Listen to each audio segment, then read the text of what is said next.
저도 서피스 제품을 여러 개 사봤지만 이번엔 진짜 좋을 거야 하면서 매번 속으면서도 사는 이미지가 있거든요. 그런데 오늘 제가 리뷰할 서피스 고3는 처음부터 기대를 하지 않고 구매한 물건입니다. 이렇게 기대를 버리고 구매한다면 특정 목적에서는 나쁘지 않은 물건이라고 생각합니다. 10인치대의 작은 노트북에게 선택지는 거의 없고 정말로 13인치보다 작은 PC가 필요한가에 대한 답은 여러분 스스로만 내릴 수 있는 거니까요. 다만 2022년 기준으로 스펙 같은 건 받아들이기 힘든 부분이 분명히 있기 때문에 마이크로소프트가 이래도 살 거야? 이래도? 하면서 간을 보고 있다는 느낌이 들어 썩 기분이 좋진 않았습니다. 일단 이걸 왜 샀는지부터 설명할게요. 저는 갤럭시 탭 S7 FE랑 아이패드 미니 6 이렇게 태블릿 2대를 가지고 있습니다. 그런데 최근에 지방에 내려갈 일이 있었거든요.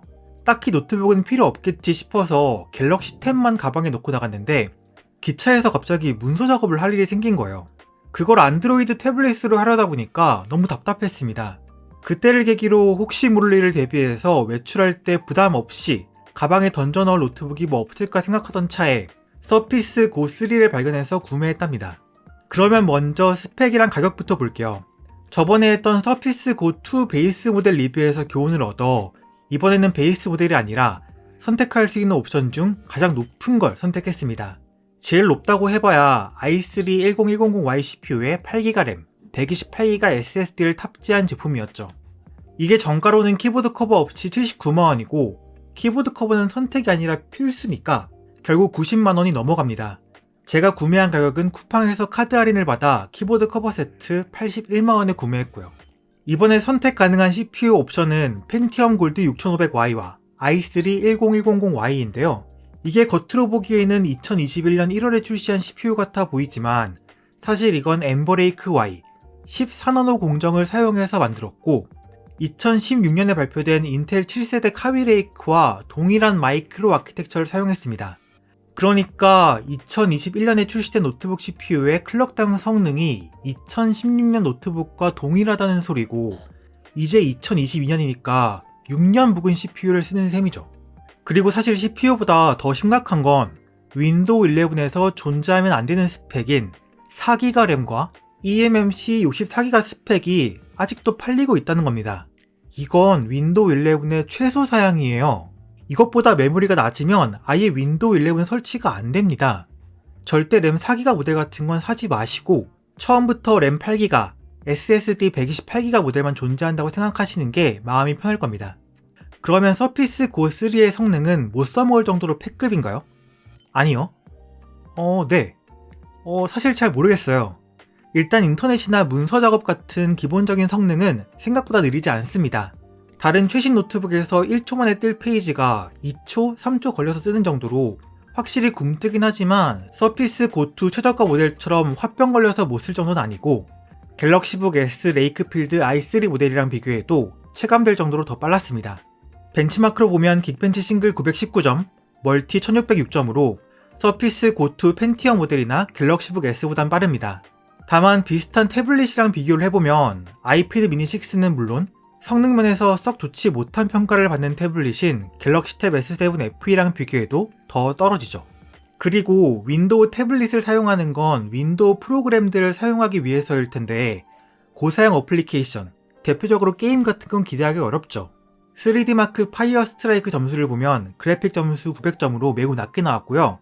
크로스 플랫폼 벤치마크인 3D마크 와일드라이프 스트레스 테스트에서도 아이패드 미니의 4분의 1 이하 성능으로 나오고 갤럭시 탭 S7 FE보다도 더 낮습니다. 고사양 게임은 당연히 기대하긴 어렵겠지만 고전 게임이나 저사양 2D 게임 용도 혹은 클라우드 게이밍 용도 정도로 사용할 수 있겠네요. 원신에는 설치는 해봤는데 해상도를 HD로 내리고 옵션을 최하로 내려도 썩 원활한 플레이가 되지 않았습니다. 그래도 아예 안 되는 것보단 낫다고 할 수 있을까요? 뒤떨어진 공정의 구형 CPU를 사용하고 있기 때문에 배터리 효율도 영 좋지 못합니다. 서피스 고2와 동일한 26.8Wh 용량의 배터리를 사용하고 있고 그 결과 화면 밝기 절반, 음량 30%로 유튜브 풀 HD 60fps 라이브 아카이브를 재생했을 때 서피스 고2와 오차 범위 안에서 동일한 배터리 타임을 보여주었습니다. 이건 다른 휴대용 노트북들과 비교해서도 짧은 배터리 타임이지만 특히 다른 태블릿이랑 비교해보면 처참한 수준이죠. 여기서 문득 드는 생각이 있습니다. 삼성 태블릿은 덱스 모드, 그러니까 태블릿을 데스크탑처럼 쓰는 모드를 지원하잖아요. 그러면 여기에 키보드 마우스를 물려서 서피스 고 대신 쓰면 되는 거 아닐까? 하는 생각으로 덱스 모드를 이것저것 테스트 해봤습니다. 일단 성능은 합격점입니다.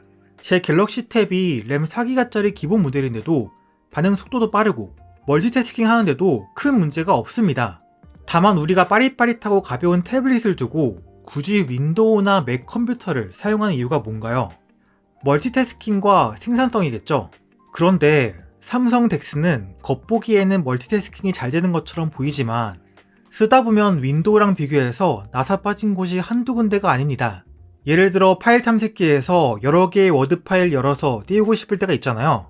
그런데 안드로이드용 MS 오피스 앱은 한 번에 한 개의 문서밖에 열지 못한다든지 이런 유사한 경험들이 쌓이면서 이럴 거면 그냥 윈도우 쓰고 말지 하는 생각이 들더라고요. 게다가 덱스를 사용하려면 키보드가 있어야 할 텐데 이 태블릿에다가 키보드 커버 케이스 이런 걸 씌우는 순간 무게가 1kg이 넘어갑니다. 휴대성이라는 장점도 약해지는 거죠. 물론 활용하기에 따라서 덱스도 좋을 수 있다고는 생각합니다만 반면에 서피스 고는 아무리 화면이 작고 성능이 별로라고 해도 어쨌든 풀 버전의 윈도우가 돌아가는 기계니까 성능이 허용하는 범위 내에서 자유로운 멀티태스킹이 가능하고 C타입 포트를 이용해 외부 디스플레이도 연결할 수 있습니다. 저는 예전에 사둔 듀엣 디스플레이 앱이 있어서 서피스 고와 아이패드 미니를 이용한 1kg 극초반대의 듀얼 디스플레이 셋업을 만들 수 있었어요. 다만 이렇게 풀버전 윈도우가 돌아가는 게 장점이라고 생각하는 사람들한테는 어필할 수 있겠지만 그렇지 않다면 이건 별로 쓸 가치가 없는 물건이겠죠. 윈도우 11부터 안드로이드 앱을 윈도우에서 실행할 수 있게 된다고 하죠. 정식 지원은 아직 안 되지만 우회해서 플레이 스토어 설치할 수 있는 방법은 검색해보면 나옵니다. 하지만 굳이 윈도우 컴퓨터에서 안드로이드 앱을 사용해야 하는 상황이 뭐가 있을지는 잘 모르겠어요. 게다가 이게 가상머신 형태로 돌아가는 거기 때문에 굉장히 느립니다. 고사양 컴퓨터에서 돌린다면 모를까 이런 저사양 윈도우 태블릿에서는 가상머신으로 돌리는 모바일 게임 같은 건 3D 게임이 아니더라도 끊기니까 기대하면 안 되고 호환성 문제인지 평범한 앱도 제대로 안 들어가는 게 많습니다. 예를 들어 오피스 렌즈 같은 문서 스캐너 앱은 카메라 버튼을 누르는 순간 튕겨버립니다. 정식 지원을 일단 기다려봐야겠지만 안드로이드 지원은 그냥 없는 셈 치는 게 마음 편할 겁니다. 그럼 성능 외적인 면을 살펴보죠. 서피스 고 3는 서피스 고 2와 화가 날 정도로 차이가 없습니다만 그게 또 나쁘다는 건 아닙니다. 태블릿 본체만 하면 535g, 키보드 커버까지 하면 약 776g의 무게를 가지고 있고 모든 디자인은 서피스 고 2와 동일합니다. 10.5인치 크기의 3:2 비율의 디스플레이 주변으로는 넉넉한 베젤이 위치하고 있고 자유자재로 각도를 조절할 수 있는 짱짱한 킥스탠드가 내장되어 있습니다. 포트는 충전 용도로 사용하는 서피스 커넥터, USB-C 타입 1개, 이어폰 잭이 있고 킥스탠드 안쪽에는 마이크로 SD카드 슬롯이 있어 용량 확장이 가능합니다. 제가 선택한 색상은 플래티넘 색상 본체의 아이스 블루 색상 커버입니다. 이 부들부들한 알칸타라 재질 키보드 커버는 시간이 지나면서 때가 타긴 타겠지만 감촉도 좋고 겉보기에도 예쁩니다. 스티커를 붙여놔도 잘 어울려요. 그리고 작은 크기 덕분에 더더욱 귀엽게 느껴집니다. 그런데 여기서 작은 노트북이 애초에 왜 필요하냐는 질문이 나올 수가 있는데 기차나 비행기 같은 작은 테이블에서 노트북을 사용해보신 분은 아실 거예요. 15인치 노트북은 지나치게 큽니다. 아니면 복잡한 책상의 구석에 두고 서브 용도로 쓰기에도 좋아요. 그럼 13인치 노트북 쓰면 되지 않냐고요? 여러분, 작은 PC는 갬성의 영역입니다. 서피스 고 3 웹캠은 2랑 동일하고 보통의 태블릿처럼 전 후면 카메라를 다 가지고 있습니다. 전면 500만 화소, 후면 800만 화소의 카메라이고 동영상은 1080p까지 촬영 지원합니다. 당연히 스마트폰만큼은 못하지만 그래도 꽤 괜찮은 품질의 웹캠을 얻을 수 있고요.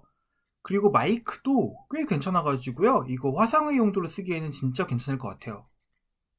디스플레이는 10.5인치 3:2 비율 1920x1280 해상도 터치스크린이며 MS 펜 입력도 지원합니다만 펜 성능이 굉장히 좋아졌다는 평을 듣는 서피스 프로 8과 달리 서피스 고 3는 펜 성능의 향상이 없다는 평가를 받고 있더라고요. 펜은 따로 안 사서 테스트는 못 해봅니다만 스크린 자체의 품질은 좋습니다. 풀 HD급 해상도는 10.5인치 화면에선 충분하고 측정치상으로도 최대 밝기 약 350니트, 새경역 sRGB 96%로 꽤 괜찮습니다. 그리고 윈도우 11에서 터치스크린 편의성이 상당히 강화돼서 예전보다는 터치로 조작하는 느낌이 나쁘진 않습니다만 어쨌건 윈도우 기기를 키보드 없이 쓰는 건 아직 무리가 있습니다. 스피커는 전면 스테레오이고 소리가 뭉개지진 않지만 음량이 크지 않고 베이스는 많이 모자랍니다. 아이패드 미니 6보다 더 별로예요.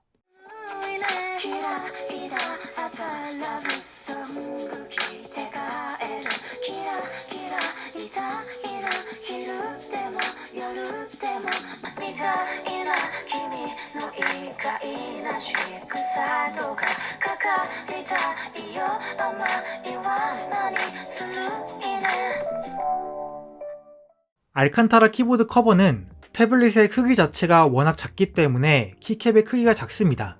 그래서 처음에는 오타가 많이 날 수 있는데 이건 치다 보면 적응됩니다. 서피스 고2 리뷰 때도 말했던 건데 키캡의 크기보다는 태블릿 커버 특성상 키보드 덱이 고정되어 있지 않고 흔들거린다는 점이 더 거슬립니다. 키보드의 타원감, 피드백은 상당히 좋은 편입니다. 터치패드는 좀 작지만 기능에는 별 문제 없고요. 자, 그럼 결론을 내보겠습니다. 서피스 고 3는 마이크로소프트가 내놓은 것 중에서도 가장 게으른 서피스입니다. CPU 빼고는 아무것도 바뀐 게 없는데 그마저도 성능 향상이 별로 없는 구형이었으니까요. 만약 마소가 서피스 고 3에 관심이 있었다면 여기에 스냅드래곤 CPU를 넣는 시도도 좋았을 것 같습니다. 인텔 CPU에 비해 호환성은 떨어지지만 어차피 서피스 고로 뭘 대단한 걸 할 건 아니잖아요. 대신 빠릿빠릿한 반응성과 훨씬 더 긴 배터리 타임을 얻게 됐을 테니까요. 2022년 시점에서 서피스 고 3는 윈도우가 돌아가는 매우 작고 소중한 기기라는 것을 제외하면 별 매력이 없습니다. 하지만 그 매력 하나 보고 구매하는 사람의 심정도 충분히 이해가 갑니다.